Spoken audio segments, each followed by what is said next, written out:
হ্যাঁ হ্যাঁ চলে আসো দেখি। নতুন জায়গায় নতুন বাজার, নতুন ধরনের বাজার। আচ্ছা কি কি বাজার হলো দেখছি আসো আসো। দর্শক বন্ধু দেখাও, সবার ভালো লাগবে আশা করি। আচ্ছা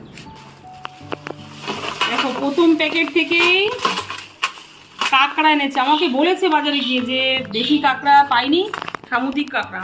সামুদ্রিক কাঁকড়াই আনো। কাঁকড়া প্রিয় মানুষের কাছে দেশি হলেও চলবে, সামুদ্রিক হলেও চলবে। পরের প্যাকেট থেকে পাকালে একটা খুব ভালো মাছ এনেছে, পছন্দের মাছ এনেছে। পাকালের সাইজটা ছোট কিন্তু মাছগুলো একদম দেশি পাকালের মাছ। এটাকে দেশি পাকাল, যেগুলো মোটা মোটা সেগুলো কিন্তু দেশি হয় না। তারপরের প্যাকেট থেকে কি মাছ এটা? ভেলা ফ্যাসা। হ্যাঁ ফ্যাসা মাছ, অনেক বড়। হ্যাঁ সত্যি মাছটা বড়।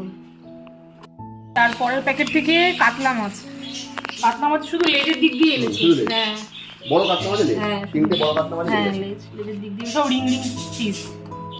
পরের প্যাকেট থেকে চিংড়ি, ছোট সাইজ চিংড়ি। ওই লাউ চিংড়ি। বাড়িতে গাছে দুটো লাউ হয়েছে, বলেছি বাজার থেকে একটু চিংড়ি বাজানো, লাউ চিংড়ি খাবো। এই ভিডিওটা কিন্তু দেখাবো তোমাদের সাথে, কিন্তু শেয়ার করবো। তারপরের প্যাকেট থেকে চিকেন। চিকেন তো আমার বাড়িতে আসবেই রোববার হলে, কারণ আমার মেয়ে মাছ খাবেই না, তার জন্য চিকেন আনতেই হবে। যাই হোক চিকেন বেশি করে এনেছে। চিকেনের লেগগুলো বড় বড় করে কাটিয়ে এনেছে। হ্যাঁ